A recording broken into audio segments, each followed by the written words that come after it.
আমি যা দেখেছি বিশ্বের মাধ্যমে, সোশ্যাল মিডিয়ার মাধ্যমে, এটা একেবারেই উদ্দেশ্যমূলকভাবে করা হয়েছে, যাতে ব্যালট পেপারটা কনফিউজিং হয়ে যাবে। সিল মারার পরে এটা কনফিউজিং হয়ে যাবে, যে এটাকে আমি মনে করি নির্বাচন কমিশনের এটাকে ঠিক করা উচিত ইমিডিয়েটলি, এবং এটা ঠিক না করে ব্যালট পেপার কোথাও যাওয়াও ঠিক না।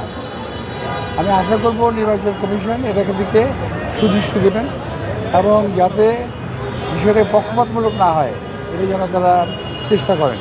আমি এটা শুনেছি মানুষের মুখে। এক কথা কি, মহব্বত সব জায়গায় চলে না, করা উচিতও না। আর ঢাকা শহরে আমি আল্লাহর রহমতে বেশি আসি না, একবার যা ইচ্ছা তাই করে ফেলবে ওটা সম্ভব না। চেষ্টা করতে পারে, তো এটা চাইলে তো ওদেরকে বহন করতে হবে। আমার শাহজাহানপুর থেকে আসবে কেন ভাই? আমি অপরাধ করছি নির্বাচন করে দাঁড়িয়ে।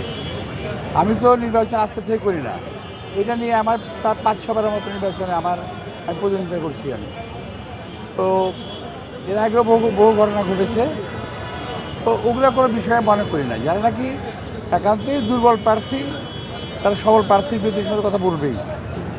আমি এটাকে খুব একটা গায়ে মাখছি না। আইন শৃঙ্খলা পরিস্থিতি নিয়ে আমি নিজেও খুব শঙ্কিত, কারণ কয়েকদিন আগেও আমাদের একজন কর্মীকে হত্যা করা হয়েছে, এবং গতকালও বোধহয় একজনের উপরে আক্রমণ করা হয়েছে। আর আইন শৃঙ্খলা পরিস্থিতিটা যাতে আরও খারাপ হয়, এই জন্য কিছু কিছু প্রার্থী উস্কানিমূলক কথাবার্তা বলছে। আপনি খেয়াল করে দেখবেন যে আমাদের এই আসনের কিছু কিছু প্রার্থী, তাদের যে কাজকর্ম, তাদের কথাবার্তা অত্যন্ত উস্কানিমূলক। যেমন আমার সঙ্গে তারা বলতেছে, আজে বাজে কথা বলতেছে। আমি এই ব্যাপারে কোনো রিয়াকশন দিতে চাই না, দিবও না।